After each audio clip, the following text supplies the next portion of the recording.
열왕기상 14장 1절에서 10절까지의 말씀입니다. 열왕기상 14장 1절에서 10절까지의 말씀입니다.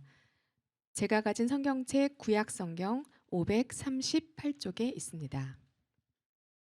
봉독하겠습니다. 그때 여로보암의 아들 아비야가 병든지라 여로보암이 자기 아내에게 이르되 청하건대 일어나 변장하여 사람들이 그대가 여로보암의 아내임을 알지 못하게 하고 실로로 가라. 거기 선지자 아히야가 있나니 그는 이전에 내가 이 백성의 왕이 될 것을 내게 말한 사람이니라. 그대의 손에 떡 10개와 과제와 꿀 한 병을 가지고 그에게로 가라. 그가 그대에게 이 아이가 어떻게 될지를 알게 하리라. 여로보암의 아내가 그대로 하여 일어나 실로로 가서 아히야의 집에 이르니 아히야는 나이가 많아 눈이 어두워 보지 못하더라. 여호와께서 아히야에게 이르시되 여로보암의 아내가 자기 아들이 병들었으므로 내게 물으러 오나니 너는 이러이러하게 대답하라. 그가 들어올 때에 다른 사람인 체함이니라. 그가 문으로 들어올 때에 아히야가 그 발소리를 듣고 말하되 여로보암의 아내여 들어오라. 내가 어찌하여 다른 사람인 체하느냐. 내가 명령을 받아 흉한 일을 내게 전하리니 가서 여로보암에게 말하라. 이스라엘의 하나님 여호와의 말씀이 내가 너를 백성 중에 들어 내 백성 이스라엘의 주권자가 되게 하고 나라를 다윗의 집에서 찢어내어 내게 주었거늘 너는 내 종 다윗이 내 명령을 지켜 전심으로 나를 따르며 나 보기에 정직한 일만 행하였음과 같지 아니하고 내 이전 사람들보다도 더 악을 행하고 가서 너를 위하여 다른 신을 만들며 우상을 부어 만들어 나를 노엽게 하고 나를 내 등 뒤에 버렸도다. 그러므로 내가 여로보암의 집에 재앙을 내려 여로보암에게 속한 산에는 이스라엘 가운데 매인자나 노인자나 다 끊어버리되 거름더미를 쓸어버림 같이 여로보암의 집을 말갛게 쓸어버릴지라. 아멘. 아멘. 할렐루야. 네, 하나님 말씀의 제목을 함께 읽습니다. 시작. 하나님을 우습게 보지 말라. 다시 합니다. 하나님을 우습게 보지 말라. 말씀의 제목이 조금 심한 감도 좀 있는 것 같아요. 근데 저 우리말로 쉽게 풀어서 하니까 되게 아주 그 불쾌한 용어가 되는 거예요. 저게 하나님을 우습게 여기다. 근데 이게 성경으로 가면 여러분 별로 불편하지 않아요. 하나님을 업신여기지 말라는 언어가 하나님을 우습게 여기다, 가치 없이 여기다. 또 그거는 이제 요즘 성경 해석이고요. 여러분이 이 성경 그 전에 성경은 하나님을 만홀히 여기지 말라. 뭔지도 모르고 하나님을 만홀히 여기는 게 뭔지도 모르고 있는데 성경을 바꿔줬어요. 한글로. 하나님을 업신여기지 마라. 아, 업신여긴다라고. 근데 이게 한자란 말이에요. 한글로 바꿔봤더니 하나님을 우습게 여기지 말라. 이렇게 되는 거예요. 그래서 제가 여러분에게 친절하게 원어를 순수 우리말로 표현해 드린 겁니다. 목사님 오늘 설교 불안한데? 여러분 설교는 늘 불안합니다. 설교는 늘 불안해요. 제가 우리 선후배들하고 그 가장 많이 토의하는 것 중에 그 설교인데요. 제가 가장 많이 지적받는 게 뭐냐면 설교를 성도들이 듣고 견뎌내? 저한테 이렇게 얘기를 해요. 두 가지랍니다. 하나는 되게 어렵고 또 하나는 맨날 뭐라고 하고 이거라는 거예요. 그래서 본인은 설교의 90%는 잘 되고 복되고 기쁘고 승리하고 그래서 교회가 날로 부흥한다는 거예요. 평신도나 초신자나 다 알아듣기가 쉽고 저한테 직설적으로 얘기를 하시더라고요. 그래서 내가 인정한다. 인정하는데 성경을 보면 첫 장부터 끝장까지 맨날 하나님 우리한테 뭐라고 한다. 이건 그러면 목사님은 제가 지금 열왕기서를 하고 있는데 열왕기서에 칭찬이 한마디라도 써 있어야 제가 강해 설교를 멈추고 뭘 할 거 아니냐. 지난주에도 여로보암 욕했는데 이번 주에도 여로보암 욕을 해야 되니 어떻게 해야 되느냐. 그랬는데 그럼 제 마음은 축복입니다. 자, 따라서 합니다. 목사님의 마음은 축복이나 하나님의 성령은 내게 말씀하고 싶은 게 있습니다. 네, 그리고 두 번째는 그 선배한테 제가 그랬어요. 선배, 또 한 가지는 뭐냐면 내 인상이 한몫해. 그래서 목사님은 야단을 쳐도 웃으면서 얼마나 친절한지 듣는 사람이 쏙쏙 알아듣지만 나는 별로 인상이 안 좋아가지고 조금만 좋게 말해도 심각하게 듣는 그런 탤런트가 있어. 그러니까 그런 것도 있어. 그런데 사실 내가 늘 하는 고민 중에 하나고, 그래도 제가 하나님의 말씀으로 여러분이 받으시길 바랍니다. 사람이 말을 하되 하나님이 말씀하시는 것이 무엇일까, 이렇게 받았으면 좋겠어요. 그 환자가 의사를 찾아와서 아픔에 대하여 호소를 하는 그 예화가 하나가 있어요. 공감이 참 많이 됐던 예화인데, 와서 이렇게 얘기를 하는 거예요. 선생님, 저는 이렇게 머리를 눌러도 아프고 얼굴을 눌러도 아프고 팔을 눌러도 아프고 다리를 눌러도 아파요. 온몸이 아파요. 이렇게 말하니까 의사가 뭐라고 그랬어요? 당신은 머리가 아픈 것도 아니고 얼굴이 아픈 것도 아니고 팔이 아픈 것도 아니고 다리가 아픈 것도 아니고 당신 손가락이 부러졌습니다.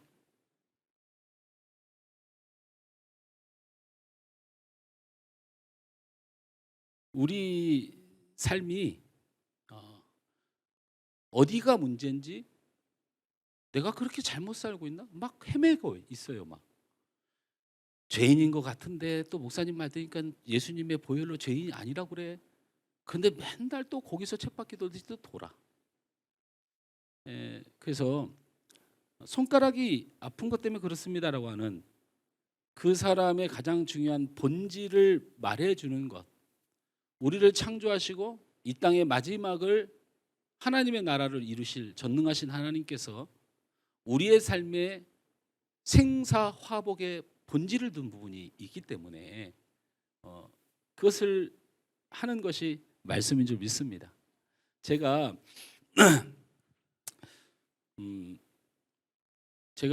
80년대 말에서 90년대 초에 아주 우리 한국 그 교회뿐만 아니고 온 교회에 새로운 열풍이 막 불었어요.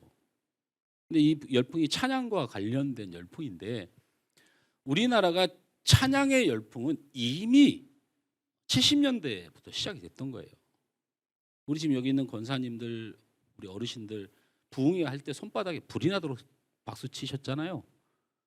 그랬어요, 안 그랬어요? 네? 그래서 제가 신학교 다닐 때 찬양하는 훈련을 받는데 이렇게 받았어요.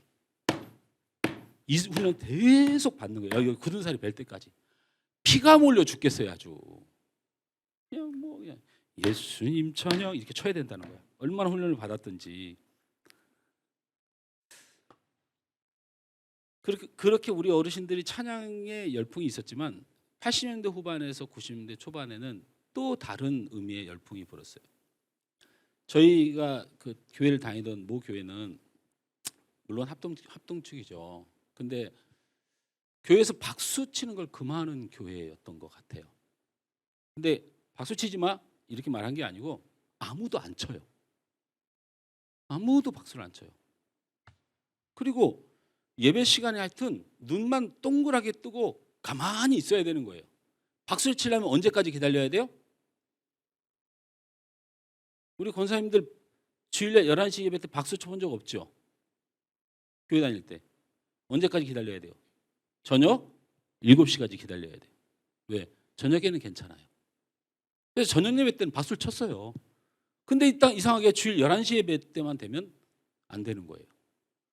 이게 도대체 누가 만든 법인지 모르겠지만 어쨌든 그랬던 것 같고, 중고등부 청년부 예배를 들 때도 기타를 치질 못했어요. 그래서 피아노 하나로만 했던 학생 시절을 보냈어요. 그러다가 제가 우리 한국에 어떤 찬양 집회가 있다고 그래가지고 제가 온누리교회라는 교회를 가게 된 거예요. 90년대 초반에. 그러니까 이미 80년대 후반에 시작된 건데 저는 굉장히 더디게 듣고 가보고 싶은 마음이 들었던 거죠. 그래서 갔는데, 여러분 그 온누리교회를 가보신 분 알지만 예배당에 딱 들어가서 2층에서 밑에를 내려다보면 환상적이에요. 정말 뭐 크기도 하고 뭐. 근데 그 안에 그 앞에 무대에 있는 사람들이 가관인 거예요. 막 춤을 추고 손을 들고 때로는 또 엎드려서 기도하는 사람도 있고, 이게 예배 시간이라고 내가 받아왔던 정서가 아닌 거야. 그래서 찬양을 하고 거기서 기도를 하고 이런 건 좋은데 적응이 안 되더라고요. 손을 들고 박수를 치고. 그래서 계속 하나님을 만나 예배한다고 하고 기도한다고 하지만 그 모습이 적응이 안 돼가지고 그걸 내가 해야 될지 말아야 될지 고민이 되는 거예요. 근데 좀 있으니까 제 옆에 사람들이 그렇게 하는 거예요. 또 춤을 추고 박수를 치고 손을 높이 들고. 난 한 번도 예배 때 그런 걸 본 적이 없는데, 그래서 제가 노력한 게 있어요. 아, 이런 거는 억지로 하는 게 아닐 거야. 저건 굉장히 자발적일 거야 라는 생각을 하고, 그 자발적인 마음이 들 때까지 노력을 했어요. 근데 손 들고 있으면 팔이 아프고, 박수 치면 박자를 못 맞추겠고, 그리고 또 억지로 하는 마음이 안 드는 자원하는 마음으로 하나님을 예배하는 일이 쉽지가 않더라고요. 잡생각, 또 피곤함. 내가 얻고 싶은 것만을 얻으려고 노력했던 예배가 아니고 내가 뭔가를 해야 된다는 게 예배 가운데. 가만히 앉아 있으면 되는데 이게 굉장히 잘 안 되더란 말이죠. 나중에 그런 집회를 통해서 찬양하는 사람들을 훈련하는 찬양학교가 생겼어요. 그래서 거기 지원을 해서 배운 첫 번째가, 손을 들어 찬양하는 것은 억지로 또는 감동이 아니고 하나님을 예배하는 예배의 자세다, 이렇게 배운 거예요. 그러면서 성경 구절을 쭉 되고, 손을 들어 찬양하라, 손을 높여 찬양하라. 그리고 그게 야다라는 뜻인데, 요셉이 구렁텅이에 빠졌을 때 정말 절망을 맞이했을 때 하나님 저를 좀 도와주세요 하고 그 구렁텅이에서 손끝이라도 보이길 원해서 높이 들었던 그게 예배의 시작이었다. 제사장들과 하나님을 예배하는 모든 레위인들은 손을 들어 하나님을 찬양했다. 그러니 억지로 자원하는 게 아니고 손을 들어 찬양하는 건 주님의 명령이다. 뭐 아멘을 안 해요. 괜찮습니다. 괜찮아요. 마음이 감동될 때까지 기다리세요. 그렇게 하십시오. 근데 저는 그렇게 배웠어요. 자, 무슨 얘기냐면, 머리가 아프고 팔이 아프고 다리가 아팠는데 손가락이 아픈 걸 알게 됐단 말이에요. 어떻게 해야 될지 모르겠고 무엇이 문제인지 몰랐는데 하나님의 말씀으로 확인했단 말이에요. 이게 본질이에요. 본질. 그래서 제가 저희 교회를 가서, 본교회가 있잖아요. 제가 목요일에 가서 집회를 참석하는 곳이 있고 주일날 토요일날은 본교회를 간단 말이에요. 이 본교회를 가가지고 우리를 담당하는 부목사님이 총신 출신인데 굉장히 보수적인 목사님이에요. 그래서 제가 저기 성경에 보니까 손을 들어 찬양하고 박수치며 찬양하고 춤을 추며 찬양하고 이건 제사장들이 했던 거라는데 예배 때 박수치며 손들어 찬양하면 안 돼요. 그랬더니 성경 말씀은 맞는데 내 앞에서는 안 돼 그러더라고. 응? 하나님의 말씀은 맞는데 내 앞에서는 안 돼. 우리 교회에서는 안 돼. 왜요? 나 잘려. 응? 손을 들어 찬양하고 박수치며 찬양하고 춤을 추며 찬양하는 게 성경적인데 그걸 행하면 담임 목사님한테 부목사가 잘린다는 거야. 우리 아버지가 목회하는 곳인데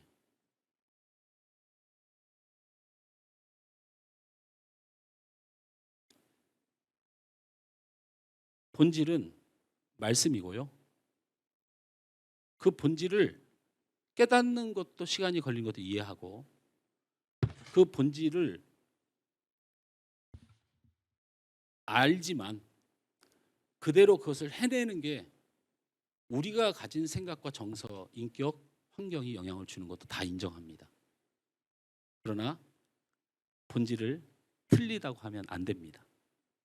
할렐루야.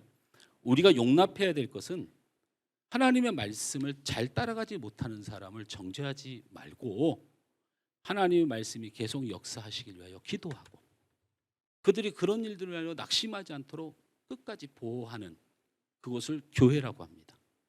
그것을 교회라고 합니다. 저는요, 이 교회에서 제일 믿음이 좋은 사람과 이 교회에서 믿음이 제일 형편없는 사람과 제 입장에서는 동일합니다. 하나님은 그를 사랑하시고 하나님은 그를 믿음의 길로 반드시 인도하실 것이죠. 그게 그래서 교회입니다.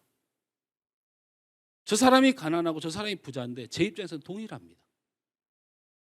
많이 가진 사람도 이 모든 것은 하나님의 은혜라고 믿을 거라고 믿고, 없는 사람도 그럼에도 불구하고 주님이 나를 사랑하신다는 그 사랑을 잃지 않고 둘 다 주님의 은혜는 하나가 된다고 믿습니다. 그게 교회만 가능합니다. 예수님은 말씀을 하실 때 참 빛이다, 참 포도나무다, 참 길이다, 참 교회가 되다, 참 그리스도인이 되라, 뭐 이런 식의 표현을 성경에는 참 많이 써놨잖아요. 이건 제 설교문이 아니고 제가 존경에 맞이하는 어떤 분의 서러운 부분을 인용하는 겁니다. 근데 저도 생각이 동일해요. 왜 이렇게 참자가 많을까? 그 반대로는 교회가 거짓이 많다는 겁니다. 예수님이 자꾸 참을 얘기하는 이유는 교회에 거짓이 많다는 거예요. 그 거짓이 많은데, 거짓이 많은 것도 문제인데 그 거짓이 다른 사람이라고 생각한다는 거예요. 난데 이걸 못 보는 거야. 또 거짓이 되는 것과 참이 되는 것에 대한 기준이, 여러분 예를 들면 정상을 올라가는데 세상은 길이 많다고 말합니다. 정상을 올라가는데 길이 많다고 생각해요. 여러분 하나님을 높이고 하나님을 예배하는데 여러 가지의 방법이 있고 나도 나 나름대로 다 그런 믿음이 있다고 착각들을 해요. 근데 여러분 길은 한 가지밖에 없어요. 세상은 하나님 앞에 나아가는 길, 주님께로 나아가는 길이 여러 방법이 있다고 여러분 얘기하는 것 같지만 절대 그렇지 않습니다. 한 길밖에 없으며 하나님 앞에 나가는 길은 딱 한 길밖에 없죠. 그게 누구예요? 예수님의 길밖에 없습니다. 그런데 예수님의 길밖에 없다고 말하는 사람들이 우리인데 우리가 그 길을 걸어가지 않아요. 예를 들면 참입니까 거짓입니까? 하나님께로 나아가는 것이 예수님밖에 없다고, 그 길밖에 없다고 우리는 말씀을 통하여 보았는데, 그렇게 믿는 우리가 예수님의 길을 가지 않으면 참입니까 거짓입니까? 거짓입니다. 제 얘기를 잘 구분하셔야 돼요. 그런데 예수님이 하나님 앞으로 나아가는 길인데, 그래서 우리가 그 길을 걸어가는, 예수님의 길을 걸어가는 사람들, 이걸 그리스도인 이렇게 부르는 거잖아요. 근데 예수님이 뭐라고 얘기하셨냐면, 너희가 내 제자가 되고 그리스도인이 되고 나와 함께 하는 것을 세상 사람들이 보고 저 사람은 예수님의 길을 가네, 저 사람은 하나님께로 가고 있네, 세상 사람들이 느끼는 내 제자와 그리스도인이 되려면 너희가 서로 사랑하라. 너희가 서로 사랑하면 그 사랑을 보고 저 사람은 참 제자이다 말한다고 성경에 써 있잖아요. 아닌가요? 예수님을 그냥 맨날 불러야 되고 예수를 맨날 기도해야 되고 엎드려 통성 기도해야 되고, 예수님이 언제 그런 말씀을 하셨어요? 단 한 번도 말한 적이 없어요. 예수님 기도하러 갔을 때 옆에 따라 자도 그러려냐고 이해해요. 예수님이 원하는 건 그런 것들이에요. 또 예수님의 길을 가고 하나님께로 나아가는 예수님의 길을 가는 사람들에게 예수님이 뭐라 그래요? 나를 따르고 나를 닮아가라. 변화를 말하죠. 그래서 여러분 성령의 9가지 열매가 예수님의 길을 갖는 사람들이 겪게 되고 누리게 되고 얻게 되는 열매들이다 얘기해요. 너희가 맺혀지는 열매를 보고 너희가 그리스도의 제자인 줄 알리라. 예수님은 아주 단호하게 그 길을 가는 사람들 결국에는 열매가 있고 이렇게 하고 말씀이 중요합니다. 제가 계속해서 드리는 말씀이 우리의 허울을 말하는 거예요. 손을 왜 들어야 되지를 말씀으로 발견 못하면 사람의 노력을 해보려고 하는데 계속 신앙적 갈등이 되는 거예요. 내가 믿음의 사람인가를 말씀으로 확인하지 않고 자기 감정으로 확인하려고 하면 되게 믿음 때문에 힘들어요. 못 사니까 그렇게 잘. 내가 주님의 제자인가 예수님의 제자인가 하나님의 길을 가는 사람인가를 내가 하나님다운 거룩한 하나님 앞에서 나를 비춰서 보니까 계속 낙심이 되는 거예요.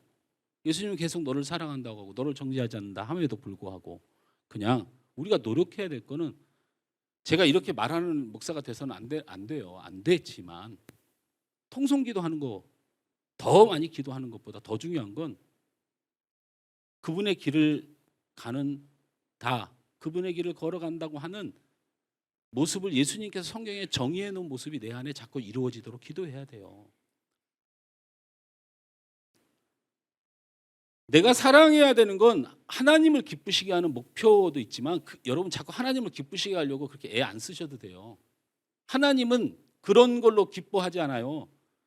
너희의 제사와 너희의 그 열심보다 제발 내 말 듣고 순종하는 것이 어떤 제사보다 낫고 기쁘다. 사랑하라면 사랑 좀 해라. 사랑할 수 있는 일을 사랑하면 그것이 무슨 사랑일 것이며 그게 어떻게 그리스도의 사랑이겠느냐. 사랑할 수 없는 사람을 사랑하는 것을 통하여 세상이 내가 참 제자인 줄 알리라.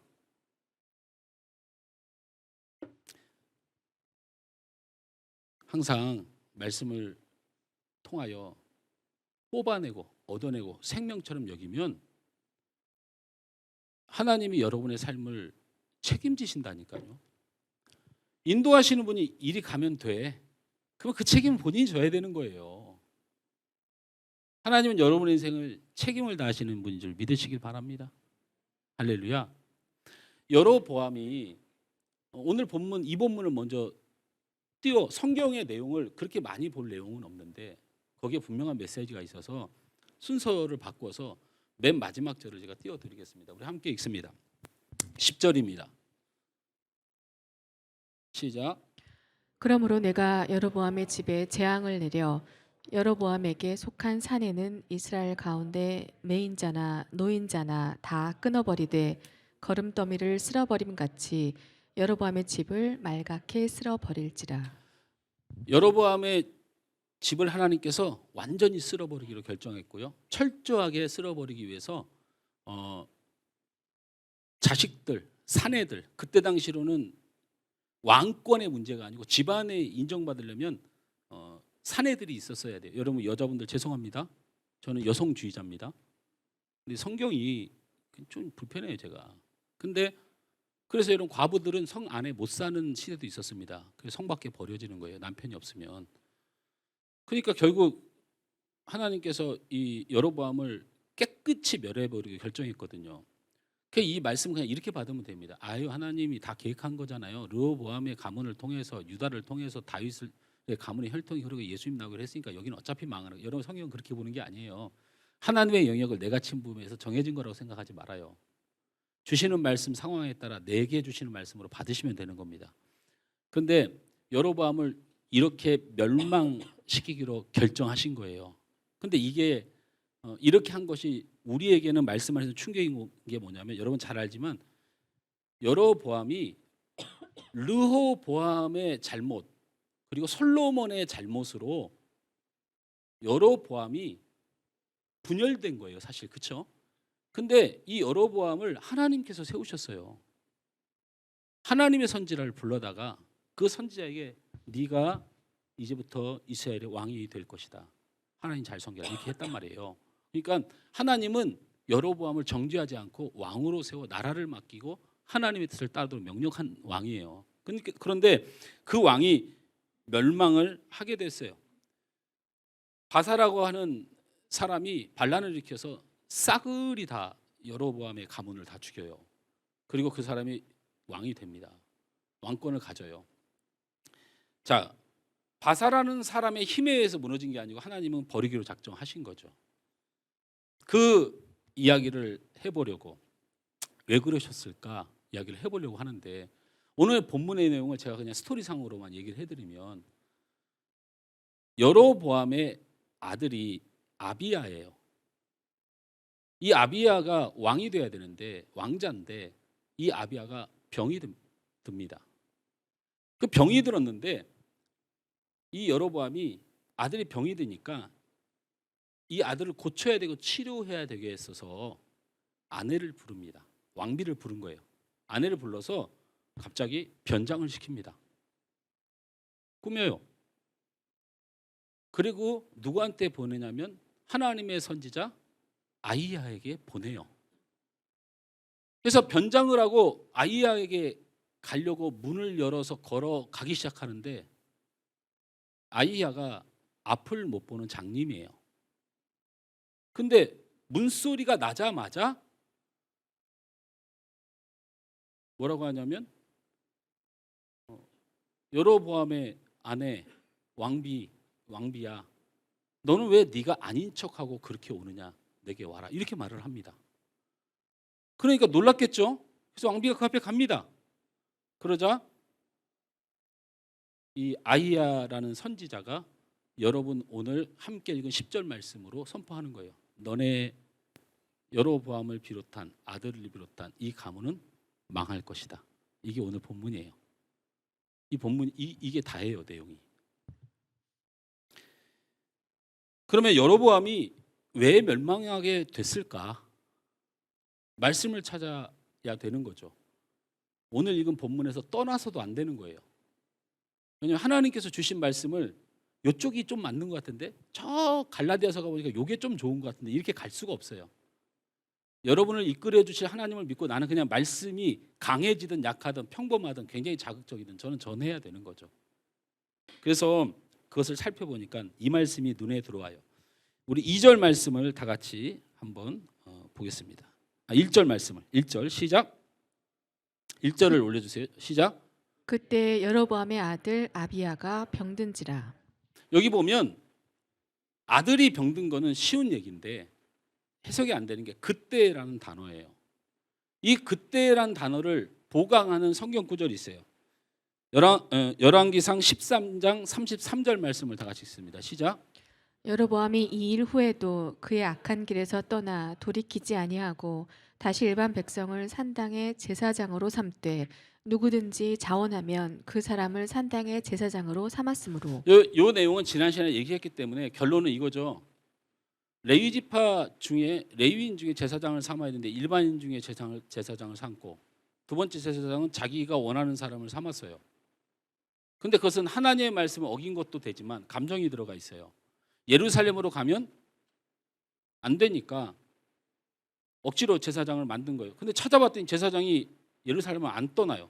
그러니까 레위인들이 르호보암을 지지했던 게 아니고 성전을 떠나지 않은 죄밖에 없는데 그것까지 불만을 가지고 자기 마음대로 제사장을 세워요. 그때 저렇게 한 후에라는 얘기예요. 그때라는 단어가 하나님 앞에 그렇게 잘못한 걸 본인이 알고 그렇게 됨으로 병이 들은 거예요, 아들이. 이해가 되십니까? 왜 그러냐면, 왜 그렇습니까? 2절 말씀을 다 같이 한번 읽습니다. 이건 확증시켜주는 말씀이 바로 이어지죠. 함께 읽습니다. 시작. 여로보암이 자기 아내에게 이르되 청하건대 일어나 변장하여 사람들이 그대가 여로보암의 아내임을 알지 못하게 하고 실로로 가라. 거기 선지자 아히야가 있나니 그는 이전에 내가 이 백성의 왕이 될 것을 내게 말한 사람이니라. 이게 말씀이 좀 희한하지 않습니까? 병든 아들을 고치기 위해서 왕이 의사를 찾는 게 아니었다는 거예요. 그리고 사람들한테 좀 알아봐서, 방백들한테 알아봐서 열지파에 알려서 우리 아들이 아프니까 이걸 고칠 방도를 연구해라, 이것도 아니었단 말이에요. 그냥 정확히 알고 있었어요. 누구한테 가야 된다? 누구한테 가야 된다? 하나님의 선지자 아이야한테 가야 된다라는 거예요. 앞도 못 봅니다. 곧 죽습니다. 아무 힘이 없어요. 능력도 없어요. 그리고 여로보암을 왕으로 세우려고 했다는 오해를 받은 사람이에요. 하나님이 시킨 것인데, 여러분 르호보암과 유다가 가만두겠습니까? 선지자인데 그렇게 비참한 삶을 살아서 아무 능력이 없다고요. 아들이 아프면 그 아픈 일을 해결해 줄 사람이 아니에요. 그럼에도 불구하고 여로보암은 자기 아들, 생명 같은 아들, 여러분 자녀 키워보신 분 알거나 여러분 자녀들은 부모님 여러분을 얼마나 사랑하는지 알잖아요. 여러분 부모님 사랑하시죠? 부모님이 아픕니다. 곧 죽을 것 같아요. 그럼 여러분이 뭐 하시겠습니까? 빨리 응급실을 가든지 치료할 병원을 가야 되지 않겠습니까?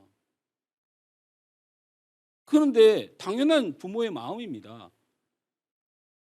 이 여로보암은 우리의 아들을 고치려면 하나님께 가야 된다고 알고 있었던 사람이란 말을 하고 싶은 거예요, 제가.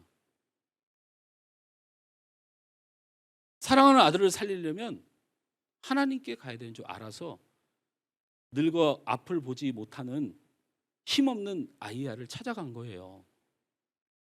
여기서 확인할 수 있는 말씀은 여로보암은 하나님을 알았다라는 겁니다. 모든 상황이 하나님을 부인할 수 없음을 인정했다는 겁니다. 그러면 축복을 받아야 되는데 왜 멸문, 정말 모든 가문이 멸하게 되는 이런 아픔을 겪게 됐을까? 말씀으로 확인합니다. 2절 말씀을 다 같이 이때 노란색 글씨를 마음에 새기면서 읽습니다. 시작. 여로보암이 자기 아내에게 이르되 청하건대 일어나 변장하여 사람들이 그대가 여로보암의 아내임을 알지 못하게 하고 실로로 가라. 거기 선지자 아히야가 있나니 그는 이전에 내가 이 백성의 왕이 될 것을 내게 말한 사람이니라. 이상하지 않습니까? 저게 그냥 읽고 넘어갈 말씀이 아니죠. 본인이 죄를 져서 아들이 병이 들었다고요. 그리고 그것을 하나님밖에 해결할 수 없다는 것도 알아요. 이게 아내를 보낼 일입니까? 저는 도저히 이해가 안 되는데요. 특히 구약의 제사의 제도를 지녔을 때는 특징이 뭐냐면요, 죄를 지은 그 사람의 고백이 아주 중요합니다. 하나님 앞에. 그걸 너무나도 잘 알고 있는 사람이에요. 근데 아내를 보낸다? 근데 또 더 어이가 없는 건 왜 변장을 시켜요? 여러분 그냥 한번 생각해 보시죠. 제가 이런 질문 하면 불편하실 수 있지만 여로보암이 자기 아내를 하나님의 선지자에게 보내면서 변장을 시켰다는데 왜 변장을 시켰을까요? 답을 말하면 빨리 끝내겠습니다. 두 손 높이 일단 들고 계세요. 죄송합니다. 손 내리세요. 대답해 주셔서 감사하고 복이 있으길 주님으로 축원합니다. 고맙습니다. 쪽팔린 거예요. 여로보암이 하나님을 무시했어요. 백성들이 다 알고 있어요. 성전 지 맘대로 만들고 지가 하나님보다 높다고 제사장 지 맘대로 뽑고 우상들 갖다가 막 들이부어서 그렇게 하다가 지 아들이 죽게 되니까 그때서 하나님 찾아가는 게 쪽팔리니까. 그래서 왕의 신분, 여러분 왕비의 행차를 어떻게 사람들이 몰라요. 변장시켜서 서민으로 변장시켜서 보내서 그냥 제게 아들이 있는데요. 아니면 아이야는 봉사잖아요. 그러니까 뭐 어차피 곧 죽을 사람이니까 비밀을 지켜줄 수 있는 사람이잖아. 하나님을 우습게 한 거죠. 하나님이 다 모를 줄 알고 있는 거예요. 그러니까 말씀이 뭐라고 등장해요? 문을 열고 발을 내딛자마자 보지도 못하는 사람이 방문 저 안에서 너는 왜 아닌 척하고 왔느냐고 묻는 거예요. 이게 무슨 말이냐면 너 그렇게 하나님이 우스워? 저는요 또 하나의 근거의 구절이 있습니다. 제가 말하고 싶은 건 멸망할 수밖에 없었던 이유가 하나님을 굉장히 우습게 여겼다. 왜 그러냐면 3절 말씀은 더 충격적입니다. 한번 볼까요? 같이 읽습니다. 시작. 그대의 손에 떡 10개와 가자와 꿀 한 병을 가지고 그에게로 가라. 그가 그대에게 이 아이가 어떻게 될지를 알게 하리라. 저기 보면 떡 10개와 가자와 꿀 한 병을 그 선지자에게 가지고 간 거예요. 지금식으로 표현하면 오해가 돼버리니까 저 때는 선지자에게 하나님의 뜻을 묻거나 기도를 부탁할 때 재물을 가지고 갔어요. 그 재물을 가지고 가서 선지자가 그걸 먹는 게 아니고 하나님의 제단에 그걸 올려서 하나님 이 사람이 자기의 최선을 가지고 와서 하나님 앞에 구합니다 하고 기도해 줬어요. 무슨 말인지 이해가 되나요? 왕이, 그것도 유다처럼 두 지파 겨우 받은 왕도 아니고, 유다 지파는 르호보암이 솔로몬의 일 때문에 야단 맞으면서 세워진 처마 비참한 나라의 현실이고, 열 지파는 후에 망한 나라이지만 열 지파는 하나님이 저거 도저히 안 되겠으니까 니네 나라 똑바로 세워라. 성경에 나중에 여러분 확인해 보면 다윗의 나라를 찢어라는 표현이 있어요. 하나님이 하신 일이에요. 10개의 지파를 붙여서 초강국을 만들어 준 거예요. 근데 왕이 서민들도 안 가져가는, 내가 이런 표현을 쓰는 것에 대해서 불쾌하지 마십시오. 그냥 성경 안에서 종도 안 가져가는 수준의 예물을 가지고 하나님 앞에 가서 자기 자신과 자기 아들의 소원을 원했다는 거야. 왜 그럴까요? 그래서 목사님 지금 예물을 지금 많이 안 드린 게 문제가 됐다. 예, 문제 될 수 있죠. 왕에게 이거는 쳐다도 안 보는 음식을 하나님께 가지고 왔으니 그것도 여러분이 느낄 때 여러분의 신앙에 자극을 받으시되, 결국 이것조차도 왜 그렇게 가져갔겠는가? 서민이나 종들이나 선지자한테 겨우 저는 이거밖에 없어요 하고 드리는 이 정도의 수준을 왜 가져갔겠는가? 역시 자신이 쪽팔려서 그랬어요. 왕이 합당한 황금 몰약을 갖다 부을 수 있었지만, 그러면 왕인지 티가 나니까 백성들이 볼 때 저거 하나님 외면하고 하나님 떠나더니 자식 병 들어가지고 하는 꼬라지 마라 이런 소리 듣기 싫으니까 끝까지 하나님을 우습게 보는 거예요. 끝까지. 그래서 서민인 척을 한 거야. 이게 서민인 척을.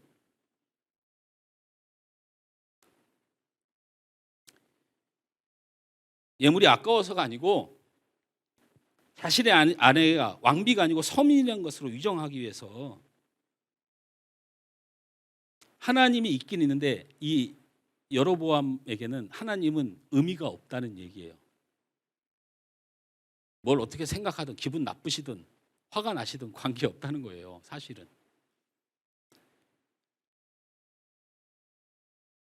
하나님을 우습게 한다는 말을 아까 설명드렸잖아요. 갈라디아서 6장 7절 말씀에 읽어봅니다. 시작. 스스로 속이지 말라. 하나님은 업신 여김을 받지 아니하시나니 사람이 무엇으로 심든지 그대로 거두리라. 하나님은 우습게 여김을 당하지 않아요, 여러분. 그런데 무서운 진리는 우습게 여기면 우습게 여김을 당하도록 만들어진다라는 거예요.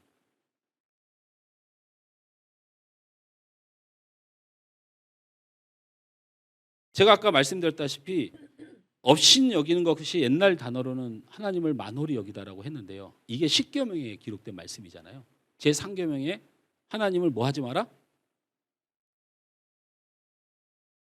성경 공부보다 지금 그 말씀 공부보다 십계명 공부부터 해야 되는 상황이에요. 전사님? 태연아, 제3계명이 뭐야? 제3계명을 저렇게 골똘히 생각해야 되는 전사님? 손 높이 드세요. 손 높이. 하나님을 망령되이 일컬지 마라. 망령되이 일컬는 자는 죄 없다 하지 아니하리라. 이게 말씀이거든요. 여기 보면 망령되이 일컬린다는 말이 업신여기다, 만홀히 여기다, 우습게 여기다는 말과 같아요. 그래서 망령되이 일킨다는 말이 뭐냐면 경외하지 않는 사람이라는 뜻이에요. 두려워하지 않는 사람. 여로보암이 두려워하지 않잖아요. 하나님을 전혀 신경 안 쓰잖아요. 사람이요, 두려워하지는 않아도 껄끄러운 사람 한 사람만 있어도 예배가 안 되고요, 껄끄러운 사람 하나만 있어도 신앙생활이 되게 어렵습니다. 하물며 무섭고 두려워하는 사람인데 이렇게 편하다고요? 이렇게 마음대로 한다고요? 이렇게 우습게 행동하고 한다.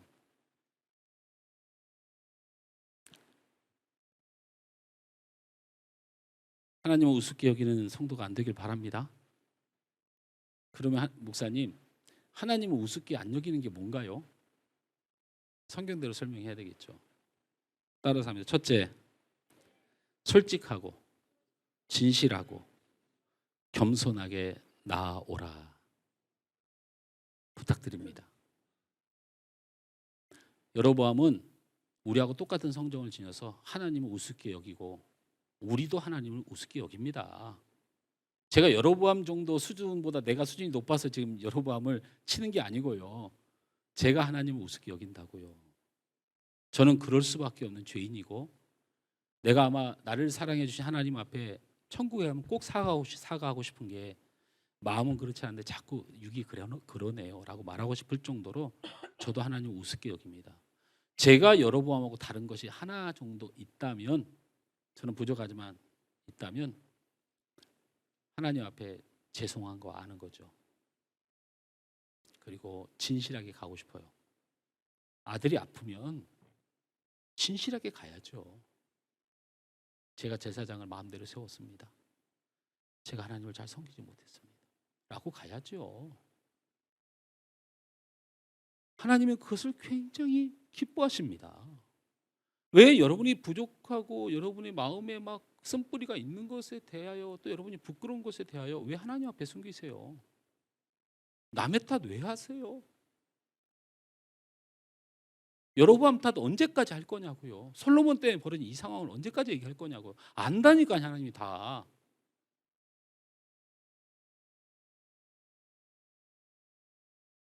의인은 하나도 없나니.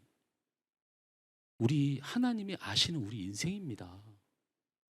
너희의 죄가 주홍 같을지라도 하나님이 너희를 사랑하니 너희는 희게 되리라.